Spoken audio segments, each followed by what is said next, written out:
Fascist সরকার বলেন, আওয়ামী লীগের যে রাজনৈতিক দল, এই রাজনৈতিক দলের আদর্শ, এই আদর্শকে আপনি যতক্ষণ পর্যন্ত মানুষের মন থেকে এই সঠিক তাদের আদর্শটা কি, তারা এই দেশকে আদৌ ধারণ করে কিনা, তারা মুক্তিযুদ্ধ নিয়ে ব্যবসা করেছে কিনা, তারা দেশের সার্বভৌমত্ব ইন্ডিয়ার কাছে দিয়েছে কিনা, এটা যতক্ষণ পর্যন্ত আপনি মানুষের কাছে সঠিকভাবে উপস্থাপন করতে না পারবেন, ততক্ষণ কিন্তু আমাদের কাছে আওয়ামী লীগ একটা ফ্যাক্টর হয়ে যাবে। তাহলে নোট অফ ডিসেন্ট দিয়ে তো বাংলাদেশের ইতিহাসে কোনোদিন কোনো কি হয়নি, গণভোট হয়নি।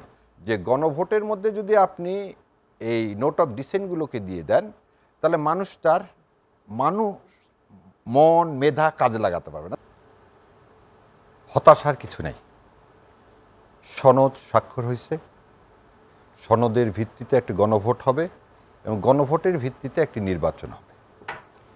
এই যে রোডম্যাপ, এই রোডম্যাপে সবাই ঐক্যমত যারা না হবেন তারা তো এই সূর্যকে অস্তমিত করতে চাইবেন। এবং আজকে যারা রাজপথে আছেন, যারা ৩৬শে জুলাইয়ের একসাথে যারা আন্দোলন সংগ্রাম করেছি, তারা কিন্তু নির্বাচনের আগে সবসময় মনে রেখেছি আমাদের এজেন্ডা ১ হচ্ছে সংস্কার, ২ বিচার, ৩ নির্বাচন, এবং এই তিনটা অঙ্গাঙ্গিভাবে জড়িত। আজকে আপনাকে একটু করে দিই, আওয়ামী লীগ ফ্যাসিস্ট সরকার বলেন, আওয়ামী লীগের যে রাজনৈতিক দল, এই রাজনৈতিক দলের আদর্শ, এই আদর্শকে আপনি যতক্ষণ পর্যন্ত মানুষের মন থেকে এই সঠিক তাদের আদর্শটা কি, তারা এই দেশকে আদৌ ধারণ করে কিনা, তারা মুক্তিযুদ্ধ নিয়ে ব্যবসা করেছে কিনা, তারা দেশের সার্বভৌমত্ব ইন্ডিয়ার কাছে দিয়েছে কিনা, এটা যতক্ষণ পর্যন্ত আপনি মানুষের কাছে সঠিকভাবে উপস্থাপন করতে না পারবেন, ততক্ষণ কিন্তু আমাদের কাছে আওয়ামী লীগ একটা ফ্যাক্টর হয়ে যাবে। আর যতক্ষণ আমরা এটা বুঝাতে পারবো, তখন কিন্তু আমার কাছে এই চিন্তাটা হবে না আওয়ামী লীগের ভোট ব্যাংক আছে, ওই ভোট ব্যাংক নিতে হবে, অথবা আওয়ামী লীগের সাথে আপোষ করতে হবে, এই জিনিসগুলো আসবে না। কেন এই আওয়ামী লীগের কথাটা বললাম? নিষিদ্ধ ঘোষিত না, তাদের কার্যক্রম নিষিদ্ধ। তাদের বিরুদ্ধে অ্যাজ এ দল হিসাবে মামলা করা হয়েছে যাতে তাদেরকে নিষিদ্ধ করা হয়, এবং মামলা এটা চলমান, অতএব সে বিষয়ে কথা না। কথা হচ্ছে যে আগামী নির্বাচনকে প্রভাবিত করা, বাংলাদেশের স্ট্যাবিলিটি কে চায় না? ভারত এবং আওয়ামী লীগ। এই দুইটা বিষয়ে মনে হয় কারো কোনো সন্দেহ নাই। তাহলে আজকে আমরা এই ১৩ তারিখ দেখেন, আজকে রাতে সন্ধ্যাবেলা দেখেন ঢাকা শহরে রাস্তাঘাটে কিন্তু তেমন গাড়ি নেই। এই আপনি আগে বললেন আগুন সন্ত্রাস, দেখেন খুব নির্মম ইতিহাস। ২০০৪ সালে এই আগুন সন্ত্রাসের জনক ছিল নানক এবং তার সহযোগী যুবলীগের সেই সময়ের সেক্রেটারি আজম। এই নানক আজম বিআরটিসি বাসে গান পাউডার দিয়ে কিন্তু কি করেছিল, অনেক মানুষকে মৃত্যুর মুখে ঠেলে দিয়েছিল। ২০১৩ সালে যখন দেশনেত্রী আপসীর নেত্রী বেগম খালেদা জিয়া স্ট্যান্ড নিলেন যে অবৈধ নির্বাচনের বিরুদ্ধে, তখন এই আওয়ামী লীগে কিন্তু বাসে, এবং বিশেষ একটা বাস, যে বাসের মালিক ছিল আওয়ামী লীগের, সেই বাসে খালি সবসময় আগুন লাগতো। এবং এই আগুন সন্ত্রাসকে এনডিটিভি ইন্ডিয়ার এমনভাবে পৃথিবীর কাছে পোর্ট্রেট করলেন যে জামাত এবং বিএনপি আগুন সন্ত্রাসের স্রষ্টা, এবং সেই জন্যে কিন্তু ৩ মাস পর অবরোধ আমরা তুলে নিতে বাধ্য হলাম। এবং একটা মনস্টারের জন্ম হলো কিভাবে? মিথ্যা ইতিহাসের মাধ্যমে। আজকে যখন একটু আগে আপনি বললেন যে দলগুলো মুখোমুখি কখন হয়? মতৈক্য থাকবেই। যেমন বলা হয় হাজব্যান্ড ওয়াইফের মধ্যে যদি গন্ডগোল না হয়, তাহলে সেখানে মধুর সম্পর্ক হবে না, because that is the beauty of conjugal life. না, মানে বড় বড় দলগুলো মানে এই প্রশ্নে তারা কিন্তু ভিন্ন ভিন্ন অবস্থানে দাঁড়িয়ে গেছে, না পাল্টাপাল্টি অবস্থা। এইখানে পাল্টাপাল্টি অবস্থানে এই কথা ঠিক না। মত ভিন্ন কেন আপনি বলেন? জুলাই সনদে কি সাইন করছে সবাই? এনসিপি ছাড়া। এনসিপি কি বলছে একবার সাইন করবো না? এনসিপি বলছে হাউ এটা কিভাবে প্রয়োগ করা হবে সেটা জানতে চাচ্ছে বারবার। দ্বিতীয় কথা, বিএনপি এবং জামাতে ইসলাম যে প্রস্তাবনা এসছে, সেই প্রস্তাবনায় বিএনপির কথাটা কি? নোট অফ ডিসেন্ট দিতে হবে। একবারও তো বলেনি যে আমি গণভোট করবো না, আদেশ মানবো না, না সেটা বলেনি। আচ্ছা, তাহলে নোট অফ ডিসেন্ট দিতে হবে, এটা তারা চাইতেই পারে।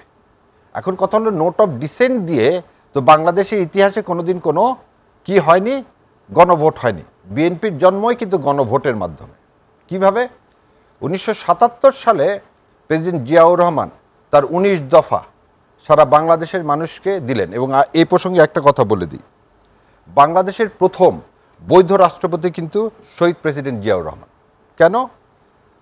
72 সালে 10ই জানুয়ারি শেখ সাহেব যখন আসলেন, এসে শপথ না নিয়ে নিজেকে রাষ্ট্রপতি ঘোষণা করলেন। ঠিক একই কাজ করলেন 1975 সালে, যে জানুয়ারি মাসে যখন চতুর্থ সংশোধনীর মাধ্যমে বাকশাল কায়েম হলো, তখনও সংবিধানে লেখা ছিল রাষ্ট্রপতি নির্বাচিত হয়ে রাষ্ট্রপতি হবেন। তখন কিন্তু 75 সালে কোনো নির্বাচন হয়নি এবং সে নিজেকে আবার স্বঘোষিত রাষ্ট্রপতি বানালেন। সো দুই ক্ষেত্রে বাংলাদেশের প্রথম দুইজন রাষ্ট্রপতি শেখ মুজিবুর রহমান 1972 সালে এবং শেখ মুজিবুর রহমান 1975 সালে স্বঘোষিত রাষ্ট্রপতি।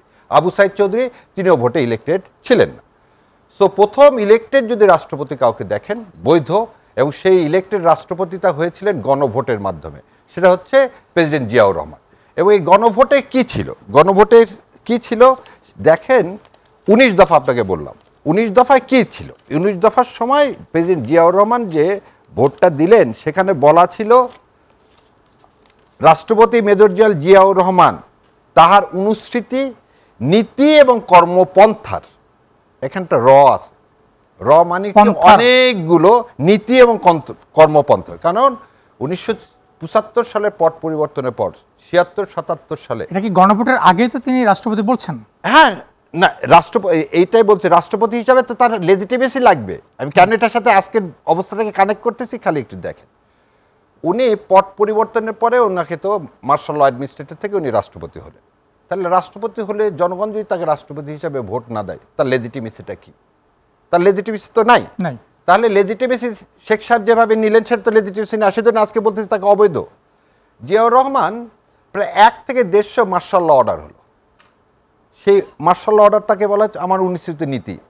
কর্মপন্থাগুলো কি কি? 19 দফা। তার মানে 200-250 নীতি এবং কর্মপন্থার প্রতি আপনার আস্থা আছে কি না, হ্যাঁ বা না।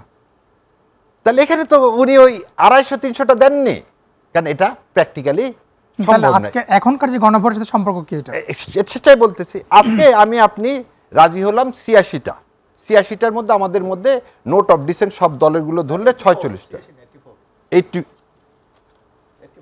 আচ্ছা, যদি ভাই আমাকে কারেকশন করে দিয়ে থাকেন সেজন্য আপনাকে ধন্যবাদ জানাচ্ছি। তাই আমি একটু দেখে নিই, ভুল হতেই পারে। আচ্ছা, 84, 86 হোয়াট এভার, ভাই ইজ অ্যাবসলিউটলি রাইট, 84। তো ওই দুইটা বাদ দেওয়া আসা নাই, সেজন্য 84 হয়েছে। 86 প্রথমে ছিল। সো 84টাকে আমরা যখন নিলাম, এর মধ্যে এখন ধরে নেন 40-42টা, এটাতে সব দলের নোট অফ ডিসেন্টগুলো দেওয়া আছে। সো গণভোটে যাবে কি 40-42টা, কারণ বাকি 84টার মধ্যে কিন্তু অন্যগুলোতে কারো কোনো আপত্তি নাই, সেগুলোই যাবে। সো এই 84টার মধ্যে ধরে নেন, আবার আপনাকে উদাহরণ দিই, বিএনপি কিন্তু কোনো মেজর জিনিসে কোনো দেয়নি, নোট অফ ডিসেন্ট দেয়নি। যেমন ধরে নেন প্রধান বিচারপতি এখানে দেওয়া আছে জুলাই সনদে, সবচেয়ে জ্যেষ্ঠ সে হবে প্রধান বিচারপতি। বিএনপি বলতেছে জ্যেষ্ঠ 2 জনের মধ্যে যে কোনো একজন হবে কি প্রধান বিচারপতি। So the theme is in line, যে এখানে কোনো বিগ ডিফারেন্সগুলো নাই। যেমন আপনার একটা জিনিস আছে, যেমন পিয়ার উচ্চকক্ষে হবে কি হবে না, হ্যাঁ এখানে একটু, কিন্তু সেটা এর মধ্যে নাই। সো আমরা যেটা বলতে চাচ্ছি যে ইমপ্র্যাকটিক্যাল হচ্ছে 2টা কারণে, যে গণভোটের মধ্যে যদি আপনি এই নোট অফ ডিসেন্টগুলোকে দিয়ে দেন, তাহলে মানুষ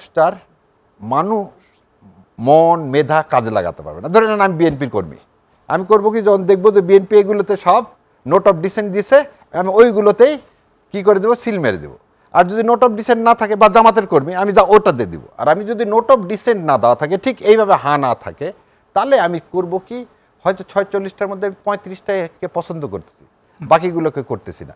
মেজরিটির ভিত্তিতে আমি তখন বা নাতে আমি দিব, এবং আমার মনন মেধা কাজে লাগার একটা সুযোগ তৈরি হবে। এবং এই নার সাথে আজকে কেন বললাম, আজকের এই সরকারটা একটা অলিখিত সংবিধানের দ্বারা পরিচালিত।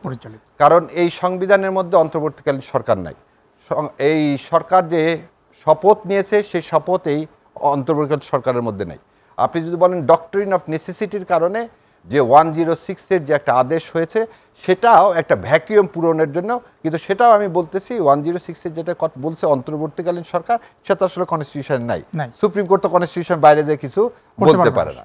সো এই সরকারের তো একটা ম্যান্ডেট লাগবে, এবং সেই ম্যান্ডেটটা হচ্ছে জনগণ।